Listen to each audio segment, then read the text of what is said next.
Ayos ka lang ba, iha? Mula sa labas ng bintana ay bumaling si Seiko kay Mang Nestor. Pabalik na sila sa mansyon matapos niyang makipag-usap kay Seryo. At alam niyang nasaksihan ni Mang Nestor ang mga nangyari kaya marahil ay nagtatanong ito. Okay lang po ako, Mang Nestor. Sagot ni Seiko sa kabilit ng ngumiti sa matanda. Hindi na sumagot pa si Mang Nestor pero kitang-kita niya sa mga mata ni Seiko ang lungkot. Kahit hindi nito sabihin, alam niyang lalaki yun ang ama ni Keisuke at Kiyomi. Unang tingin pa lang kasi niya sa lalaki nakita na kaagad niyang pagkakahawig nito kay Keisuke. Samantala, na-appreciate naman ni Seiko ang pag-aalala ni Mang Nestor. Si Mang Nestor ay kapatid ni Nanay pa niya na mayordoman ng mansyon kung saan sila kasalukuyan nakatira ngayon. Ilang buwan pa lang itong namamasukan sa mansyon at nang bumalik sila sa Pilipinas. Para dito naman nirahan ni si Mang Nestor ang naging personal driver niya. Mabait si Mang Nestor at para niya na ring tatay ang matanda kaya palagay ang loob niya dito. Tulala lang sa buong biyahe si Seiko habang papauwi sa mansyon. Several years have passed but what Seryo did is still painful for her. Dapat ba niyang paniwalaan ang sinasabi nito o mas tamang sabihin, mahalaga pa ba kung totoo hindi ang sinasabi nito? Matagal na silang tapos ni Seryo. Ang lahat na namagitan sa kanila ay nakaraan na lang. Kaya mahalaga pa ba kung nagsasabi ito ng totoo o hindi? Para saan pa? They have their own lives now. Alam niyang may karapatan si Seryo na makilalang kanilang mga anak pero hindi pa siya handa na gawin yun sa ngayon. Sabihin mang makasarili siya pero magugulo lang ang isip ng mga bata. Lalo pat si Seichi nang tinuturing ng mga ito na ama. Alam naman ni Keisuke at Kiyomi na hindi nila totoong daddy si Seichi. Pero simula ng pagkapanganak ay kasama na niyang lalaki. He helped her raise her children, which is why the two of them became close to Seichi. Nang makauwi sa mansyon, kaagad na sinalubong ni Seikong anak na si Kiyomi. Tumakbo to papalapit sa kanya at nagmano saka yumakap sa kanyang bewang. Mommy, where did you go? Malambing na tanong ni Kiyomi habang matamis na nakangiti. At work baby, ani Seiko sa kinalikan sa pisnging anak at kinarga. Where is your kuya, Keisuke? Usisa pa niya saka lumingalinga sa kabuuan ng sala. Wala si Keisuke at ang kanyang daddy, kaya naisip niyang marahil magkasamang mga to. Bigla namang nalukot ang cute ni Kiyomi saka sumagot. He's in the backyard playing with Grandpa and Uncle Seichi. Then why are you sad? Malambing na tanong ni Seiko sa anak. Because wala po akong kalaro, mommy. Sagot ni Kiyomi na bahagya pang tuwid ng pagsasalita ng Tagalog. Maglalaro tayo later, baby. But before that, let's go to Grandpa and Uncle Seichi, okay? Nakangiti namang tumango si Kiyomi bilang pagsang-ayon. Okay po, mommy. Kaagad na dumiretso si Seiko sa likod bahay at nakita niyang naglalaro ng basketball ang anak na si Keisuke at si Seichi. Samantalang ang kanyang daddy naman ay nakaupo sa ibang tabi at pinapanood ang mga ito. You're here, bati ni Kenji nang makitang anak. How's the meeting with Grayson Construction? Usisa niya pa. Naupo si Seiko sa metal chair sa tabi ng ama, samantalang nilapag niya naman si Kiyomi sa tabi niya pero bigla itong bumaba at tumakbo sa direksyon ni Keisuke at Seichi na naglalaro. Tumingin si Seiko sa direksyon ng kanyang fiancé. Nagtama ang kanilang mga paningin at nagpalitan sila ng matamis ng ngiti sa isa't isa. Si Seryo ang may-ari ng Grayson Construction, ani Seiko, habang ang paninginin sa mga anak na masayang naglalaro. Sa narinig ay lumingon si Kenji sa anak. Really? How come? Hindi ba siya ang CEO ng Reynoso Group? I don't know. Aniya sa kabumuntong hininga. So, ayaw mo nang ituloy yung project sa kanila? Tanong ni Kenji. Do you want to avoid him? Hindi naman sa ganun, Dad.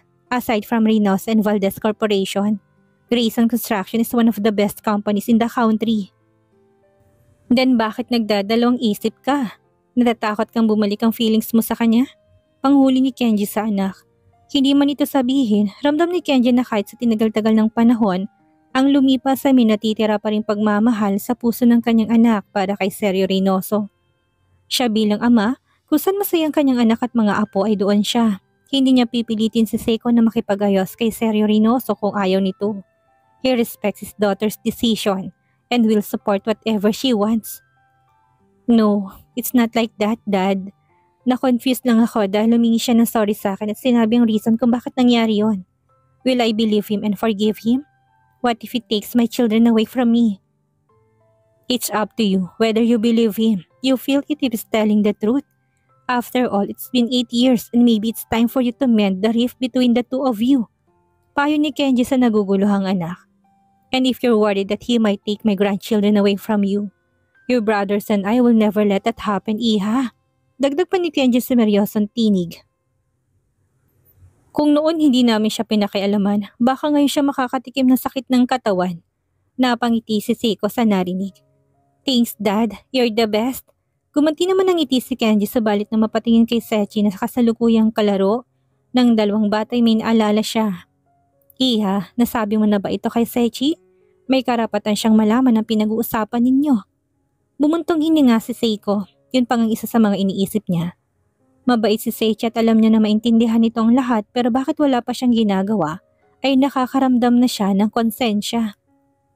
Don't worry, Dad. We'll talk about this later. How was the meeting, hon? Usisa ni Sechi kay Seiko na mapag-isa silang dalawa sa backyard. Magkatabi silang dalawa habang nakaupo sa wooden bench, habang pinagmamasdan ng mini garden na ginawa ni Nanay Panya. Ang kanyang mga anak ay nagyaya ng pumasok sa loob kaya sinamahan naman ito ng kanilang lolo. Si Seryong may-ari ng Grayson Construction, hon. Pag-amin ni Seiko sa fiancé. Nagtamang kanilang mga paningin ang sabihin niyo ni Seiko at ilang segundo pa ang nakalipas bago sumagot si Sechi. What's your plan, hon? Sa halip ay sagot ni Sechi. Plano kong sa ibang company na lang ipagawa ang project. No, ituloy mo. Agaw ni Seiji sa sinasabi ni Seiko. Kumunot ang noon ni Seiko habang nakatingin sa nobyo. Is that okay with you? Matamis nang umiti si Sechi sa fiancé at ginagap ang kamay nito. Yes. But why? Nagugulo ang tanong pa niya sa nobyo. Because I trust you, hon. I love you and we're getting married in a few months. Gusto ko makapag-usap kayo ng maayos at magkaroon ng closure. Closure? Bakit nang marinig yun ni Seiko may munting kirot siyang naramdaman sa puso? Miss Seiko, nagsana ng blueprint ng Grayson Construction. Pinadala ko na po sa email niyo. Anang assistant ni Seiko na si Aliyah. Because the K Fashion building was still under construction, Seiko temporarily bought a 3-story building to use as an office 6 months ago before she returned to the Philippines. Tumango naman siya. Okay, I'll just check later. While busy drawing draft for a clothing design she plans to sell this summer, a call on the intercom interrupted what she was doing. Sinagot niya yun habang paninangguhit ng libreng kamay. Yes, Aliyah, tanong niya sa kabilang linya. Miss Seiko, there is a woman looking for you at the reception. Her name is Ami Del Rosario. Anang assistant niya sa kabilang linya ng intercom.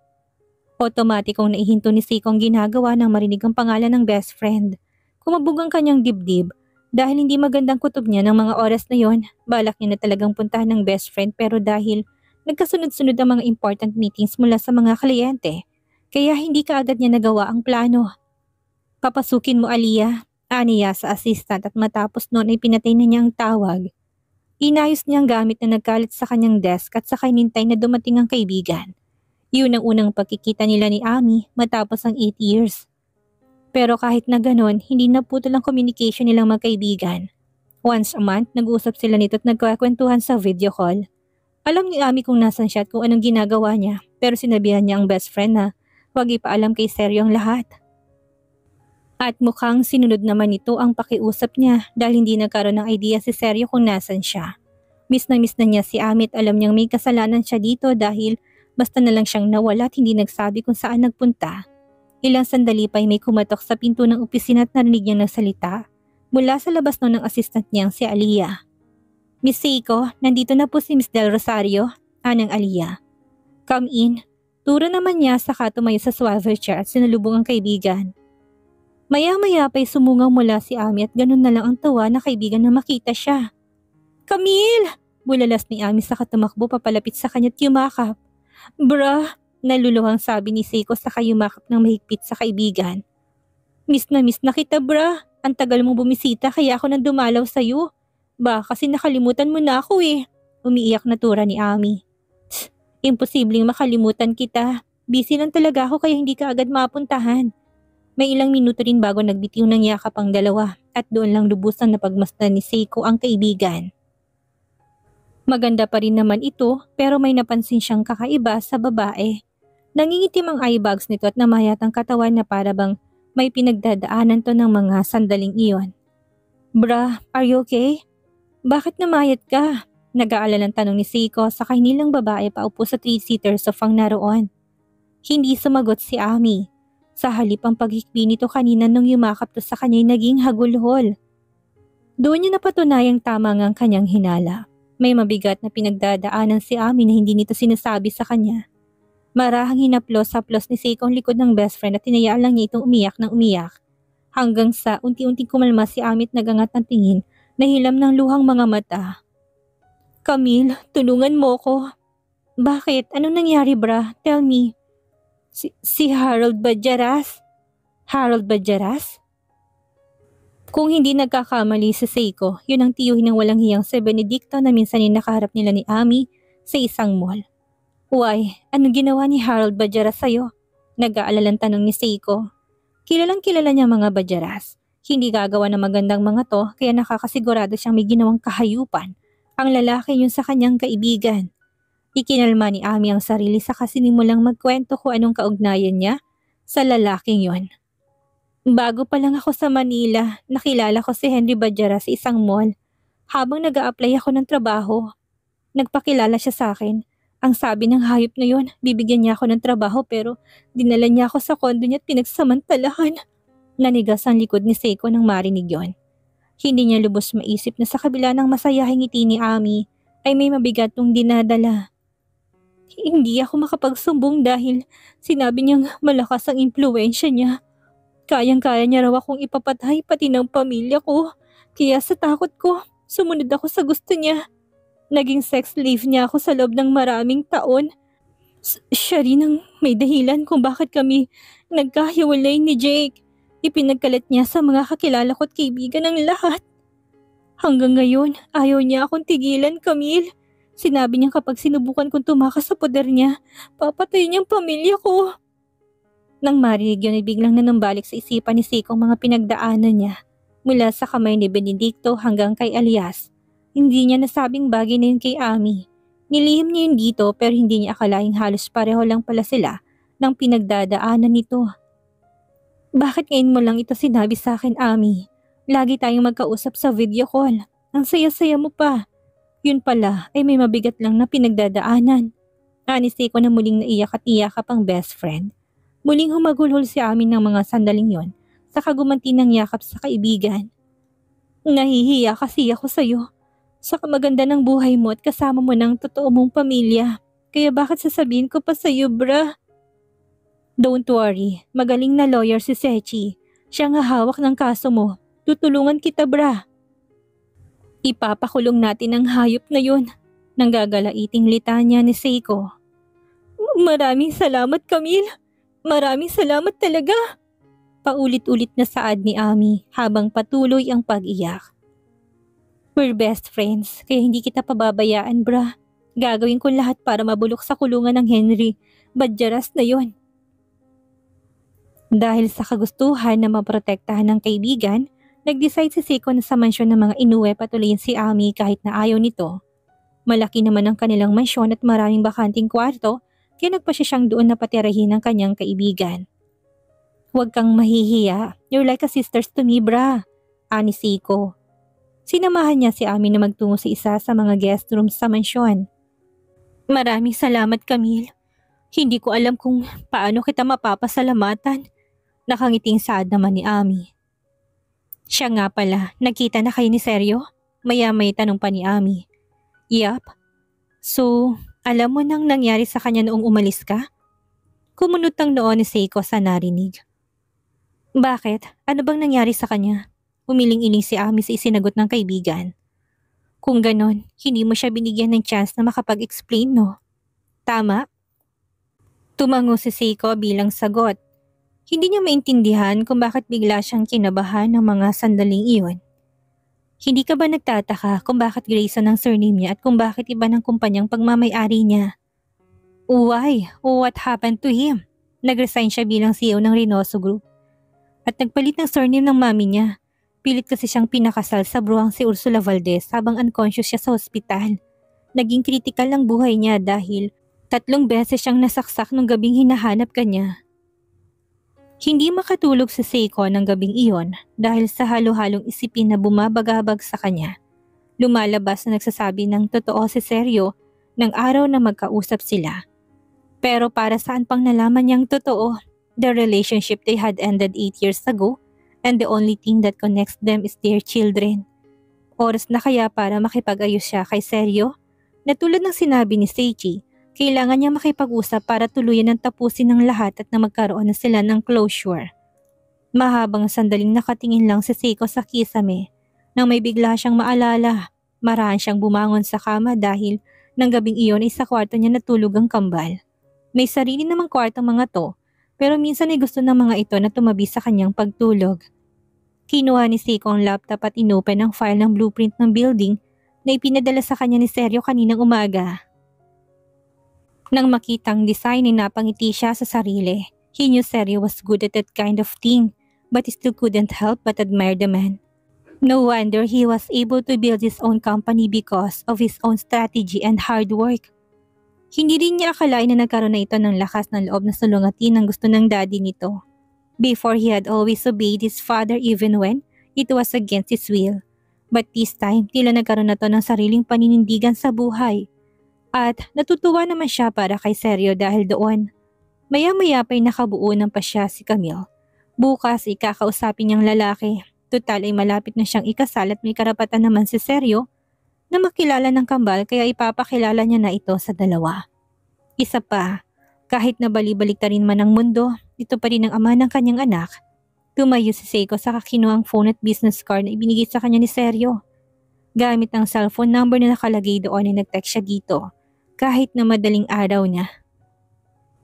See you tomorrow at 9 AM on Imperial Reality. I have something to tell you. Nang maisan yon ay saglit pa munang napatingin si Seiko ang pangalan ng lalaki sa screen at bumuntong hininga. That's probably the right thing to do so they can both move on from the past and start a new chapter in their lives. See you tomorrow at 9 AM on Imperial Reality. I have something to tell you. Hindi makatulog si Seryo ng mga oras na yon at ang text na yon mula sa isang unknown number ang lalong nagpawala sa kanyang antok. Alam niyang lugar kaya kahit hindi ito nagpakilala sa text ay alam niyang si Camille iyon. Napabalikwas siya ng bangon habang nakatingin sa text na yon habang kumakabog ang dibdib. Ano kayang sasabihin ni Camille sa kanya? Makikipag-ayos na ba ito? Bibigyan ba siya nito ng second chance? Sasabihin kaya nitong mahal pa rin siya nito kahit ilang taon nang nakalipas?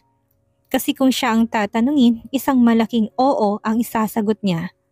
Mahal na mahal pa rin niya ito. At kahit minsan hindi naglaho na bawasan ang pagmamahal niya para kay Camille. Mabilis ang tibok ng puso ni Seryo habang sari-saring tanong ang naglalaro sa kanyang isipan. Bigla tuloy siyang nakaramdam ng excitement ng mga sandaling yon. Makakasama na rin niya ang kanyang mga anak. Gustong-gusto na niyang makilala siya ng mga to at tawagin siyang daddy. He had been praying and waiting for years to be with his family. And it seems like this time it would finally come true.